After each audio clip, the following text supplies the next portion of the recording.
अस्सलाम वालेकुम दोस्तों, कैसे आप लोग। उम्मीद करता हूँ कि तमाम दोस्त और भाई खैरियत से होंगे। बड़े दिन बाद मैं आपके सामने मौजूद हूँ मार्केट की अपडेट के साथ। और लगभग मेरा ख्याल है कि 7 दिन का वक्फा आ गया और ऐसा कभी नहीं हुआ। बट आपसे माज़रत चाहूँगा कि कुछ बहुत इंपॉर्टेंट वर्क था, बहुत इंपॉर्टेंट काम था जिसमें आपका भाई बिजी था। बट अब अल्हम्दुलिल्लाह मैं पूरी तरीके से अपनी कम्युनिटी के लिए हाजिर हूँ। और अब ना सिर्फ के रोज़ाना आपको मार्केट की अपडेट्स मिलेंगी, और उसी के साथ साथ इंशाल्लाह ताला मैं ट्राई कर रहा हूँ कि हफ्ते में 2 दिन जो है वो हमारे लाइव सेशंस भी होने चाहिए, ताकि हम लोग लाइव ट्रेडिंग देखें। और इसके अलावा जो आप लोगों की क्यूरीज हैं उसके भी जवाब मैं बिल्कुल आपके सामने बराह रास्त आपको दे पाऊँ। बहरहाल दोस्तों, वीडियो में आगे बढ़ते हैं। और इस टाइम चार्ट मेरे सामने ओपन है, बिटकॉइन को भी देखते हैं और देखते हैं बाकी क्रिप्टो मार्केट में क्या चल रहा है। हम नेक्स्ट मूव यहाँ पर क्या एक्सपेक्ट कर रहे हैं। वही बोरिंग रेंज दोस्तों, बहुत लंबा पीरियड हो गया चल रही है, और ये बोरिंग रेंज अब टूटने कब वाली है वही हम डिस्कस करेंगे अभी वीडियो में। तो यहाँ पर दोस्तों वीकली टाइम फ्रेम का चार्ट मेरे सामने ओपन है। आप सबको बता चुका हूँ कि मैक्रो लेवल पर यानी कि बिगर टाइम फ्रेम में बिटकॉइन हमारा जो है एक अप ट्रेंड के अंदर है। यहाँ पर आप देखो तो higher high, higher low, higher high, higher low, higher high बनाता हुआ बिटकॉइन जो है एक अप ट्रेंड के अंदर है, यानी कि चार्ट मैक्रो लेवल पर जो है हमारा पॉजिटिव है। अब यहां पर क्या हो रहा है दोस्तों, वो आप देखो तो आपको दिखाई देगा कि बिटकॉइन ने जो रिट्रेसमेंट ली थी ना, रिट्रेसमेंट लेने के बाद एक नया हाई बनाने की ट्राई की थी। अब नया हाई बनाने के दरमियान बिटकॉइन पहुंचा अपने उस लेवल के ऊपर जो हमारा हिस्ट्रिकली भी, टेक्निकली भी, फंडामेंटली भी बहुत स्ट्रॉन्ग रेजिस्टेंस जोन है। हमें कई दफा यहां से रिजेक्शंस मिल चुकी हैं और एक दफा फिर से बिटकॉइन को यहां से रिजेक्शन मिली। और जिस तरीके से बिटकॉइन, आपको याद होगा प्रीवियसली लास्ट टाइम जब रिट्रेसमेंट हुई थी उससे पहले कि 2 से 2.5 महीने बिटकॉइन एक रेंज के अंदर सिमट कर बैठा हुआ था, और फिर रेंज जब टूटी थी तो कितनी क्विकली टूटी थी आप सबको याद होगा। तो बहरहाल दोस्तों, यहां पर भी जिस रेंज में बिटकॉइन बैठा हुआ है, चल रहा है, ये रेंज जाहिर सी बात है किसी भी टाइम जो है वो ब्रस्ट हो सकती है। और यहां पर मैं जो एक्सपेक्ट कर रहा हूं, जो मैंने पहले भी आपको बताया था कि बिगर लेवल पर, मैक्रो लेवल पर हम एक अपवर्ड की मूवमेंट से पहले डाउन ट्रेंड की, यानी कि नीचे की छोटी सी मूवमेंट जो है, जहां पर हम नीचे की लिक्विडिटी लेने के बाद और बाय ऑर्डर्स फिल आउट करने के बाद जो वेल्स के बाय ऑर्डर्स हैं दोबारा बिटकॉइन को ऊपर जाता हुआ देखेंगे। तो ये सारी सूरत हाल है हमारी मैक्रो लेवल पर, ये हमारी पर्सनल फीलिंग है जो हम एक्सपेक्ट कर रहे हैं आने वाले दिनों के अंदर। इसके बाद चलते हैं अपनी ट्रेडिंग की तरफ, यानी कि इंट्राडे चार्ट के ऊपर। वहां पर देखते हैं हमें कोई छोटी मोटी ट्रेड मिल रही है लॉन्ग की। आपको मैं हमेशा समझा चुका हूं, कभी भी मैक्रो लेवल को और अपने स्मॉल टाइम फ्रेम को आपस में आपने मिक्स नहीं करना है। मैक्रो लेवल के जब भी मैं एनालिसिस करता हूं तो वो इसलिए करता हूं ताकि हमें आने वाले दिनों में मार्केट की जो मूवमेंट है, जो होने जा रहा है, उसका अंदाज़ा होना चाहिए, ताकि हम टाइमली मार्केट में अपनी इन्वेस्टमेंट्स कर सकें और स्विंग इन्वेस्टमेंट्स को बाद में फिर मार्केट से आउट भी कर सकें। इसलिए हम देखते हैं मैक्रो लेवल का चार्ट को कि हमें ओवरऑल अंदाज़ा हो जाता है कि कहां पर हमें अपना पोर्टफोलियो जो है वो मार्केट में फेंकना है और कहां पर पोर्टफोलियो मार्केट से उठा लेना है।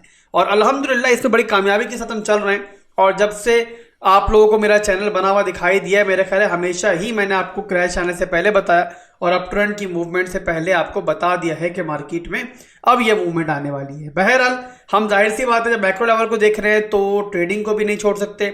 स्मॉल टाइम फ्रेम को देखकर हम ये अंदाज़ा लगाते हैं कि हमें कोई छोटी मोटी इंट्राडे ट्रेड मिल रही है, नहीं मिल रही है, हमें कोई स्कैल्प मिल रही है, नहीं मिल रही है, वही देखने के लिए मौजूद हूँ 4 घंटे के चार्ट के ऊपर। पिछली वीडियो के अंदर मैंने पूरी एक रेंज ड्रॉ की थी जिस रेंज में बिटकॉइन चल रहा है, और मैंने आपको बताया था किस तरीके से इस रेंज को हमने ट्रेड करना है। और यहाँ पर 2 स्कैल्प्स मैंने आपको बताई थी और आपको बताया था कि जैसे ये हो तो मैं मौजूद हो ना हो, आप लोगों ने यहाँ पे ट्रिगर करना है इन ट्रेड्स को। तो यहाँ पर दोस्तों मैंने बताया था आपको कि बिटकॉइन अपने प्रीवियस जो 2 लोज है ना उनको यहाँ पर स्वीप करेगा। तो आप लोगों ने जब दोबारा रिक्लेम हो एरिया तो लॉन्ग ट्रिगर करना है और टारगेट हम करेंगे दोबारा मिड रेंज को। ये हमारा वीकली रेंज 2 है जो बिटकॉइन ने यहाँ पर स्वीप किया और अल्हम्दुलिल्लाह टारगेट हिट भी किया, और मिड रेंज जो है हमारी यहाँ पर दोबारा रिटेस्ट हुई।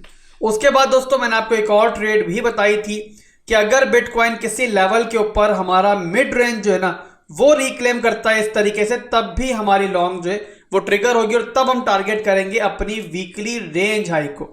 तो यहाँ पर दोस्तों पूरी रेंज बनाकर मैंने आपको बता दिया था किस तरीके से आप लोगों ने स्कैल्प्स अपनी लेनी है। लगभग वही सूरत हाल चल रही है, कोई चेंजिंग नहीं आई है। बिटकॉइन स्टिल इसी रेंज में है जो हमने वीडियो की शुरू में ही बात की थी कि यहाँ पर रेंज टूटने में टाइम लगता है, बट जितना टाइम याद रखें कंसोलिडेशन चलेगी ना, उतना ही जबरदस्त तरीके से बिटकॉइन फिर ब्रस्ट करेगा। तो ये बात आप लोगों ने जहन में रखनी है और कोई भी ट्रेड ले रहे हो तो स्टॉप लॉस को आप लोगों ने नहीं छोड़ना है। तो बहरहाल दोस्तों फिलहाल अगर आप देखो तो बिटकॉइन अपनी रेंज लो से ऊपर है और मिड रेंज से नीचे है, यानी कि दरमियान में कहीं पर घूम रहा है। और जाहिर सी बात है इस पथेटिक प्राइस एक्शन के अंदर हम कोई स्कैल्प नहीं ले सकते, हमारा इतना फालतू का पैसा नहीं है, हमें प्रॉपर जो है इंडिकेशन चाहिए ट्रेड के लिए। तो यहाँ पर सेम प्लान है दोस्तों इस रेंज के लिए। अगर आप इस रेंज को ट्रेड करना चाह रहे हो कि यहाँ पर अगर तो बिटकॉइन दोबारा से नीचे जाता है और वीकली रेंज को तोड़ता है, दोबारा रिक्लेम करता है, तो आप लॉन्ग ट्रिगर करोगे, दोबारा से मिड रेंज को टारगेट करोगे। और अगर बिटकॉइन यहां से ऊपर जाके किसी भी मौके पर इस मिड रेंज को क्लेम कर लेता है, रिक्लेम कर लेता है, तो यहां पर दोस्तों फिर हम टारगेट करेंगे स्ट्रेट फॉरवर्ड अपनी वीकली रेंज हाई को, यानी कि 31,000 के लेवल को। जिस टाइम ये एरिया रिक्लेम होगा प्रॉपर मैं ट्रेड बनाकर भी आपको टेलीग्राम पर और डिस्कॉर्ड पर दे दूंगा इंशाल्लाह। अब यहां पर ये रेंज आप लोग भी अपने चार्ट पे ड्रॉ कर लो। चार्ट पे ड्रॉ नहीं कर सकते कोई टेंशन नहीं है, अपने पास लिख लो प्राइस को। चार्ट वगैरह मैंने ऑलरेडी बनाया हुआ है, मेहनत आपके भाई ने सारी कर दी है। बस आपको दोस्तों क्या देखना है कि अगर हमारी वीकली रेंज लो जो है वो स्वीप होती है, दोबारा से रिक्लेम होता है ये एरिया, तो हम मिड रेंज को टारगेट करेंगे, स्टॉप लॉस लगाएंगे अपनी लो से नीचे। वैसे ही मेरे भाइयों अगर हमारी मिड रेंज यहाँ से रिक्लेम होती है इस तरीके से ऊपर जाके, तो आप लोगों ने टारगेट करना है वीकली रेंज हाई को और स्टॉप लॉस लगाएंगे अपने प्रीवियस लो से नीचे। अब क्योंकि दोस्तों अपनी तमाम मसरूफियात से मैं अल्हम्दुलिल्लाह फारिग हो चुका हूं, तो अब दोबारा से इंशाल्लाह ताला 24 आवर्स जो है वो क्रिप्टो के लिए होंगे। जिस तरीके से पहले मैं आपके साथ मौजूद होता था, आपको लाइव ट्रेड्स वगैरह दिया करता था, लाइव की सेशन किया करता था आपके साथ, और इसके अलावा डिस्कॉर्ड पर टेलीग्राम पर भरपूर तरीके से एक्टिव था, वैसे ही दोबारा आपको इंशाल्लाह ताला मैं एक्टिव मिलूंगा। और आपको बहुत सी अनाउंसमेंट आने वाले दिनों में मिलेंगी जहां पर अपनी कम्युनिटी के लिए बहुत बड़े बड़े सरप्राइजेस लेकर मैं आ रहा हूं। वीडियो के आखिर में बहुत खुशी से मुबारकबाद पेश करूंगा अपनी कम्युनिटी के 2 मेंबर्स को। मुझे बहुत खुशी हो रही है कि मेरे जो कम्युनिटी मेंबर्स हैं वो सिर्फ पकी पकाई नहीं खा रहे बल्कि लर्निंग भी कर रहे हैं, और उसी लर्निंग की बेस पर वो यहाँ पर मेरे बगैर ही यहाँ पर ट्रेडिंग कॉन्टेस्ट के अंदर शाइन कर रहे हैं। फेयरडेस्क एक्सचेंज पर जो सीजनल ट्रेडिंग कॉन्टेस्ट चल रहा था, जिसके बारे में कुछ दिन पहले मैंने शेयर किया था कि अगर आप लोग पार्टिसिपेट करना चाहो तो कर सकते हो। काफ़ी लोग यहाँ पर हमारे रेफरल से मौजूद हैं, तो यहाँ पर अवेश और मोहम्मद अली को मुबारकबाद दूंगा। और सिर्फ मुबारकबाद नहीं दूंगा, आप लोग मुझे मेल करो, $100 का ट्रेडिंग बोनस जो है दोनों को इंशाल्लाह मिलेगा मेरी तरफ से, क्योंकि पर्सनली मुझे बहुत खुशी हो रही है कि आप लोगों ने लर्निंग पे भरपूर तवज्जो दी है। तो आज के लिए दोस्तों बस यही था, सब कुछ मार्केट के बारे में जो बताना था आपको बता दिया है। वीडियो पसंद आई तो लाइक और कमेंट करना मत भूलिएगा, भाई को दुआओं में याद रखिएगा। अल्लाह हाफिज़।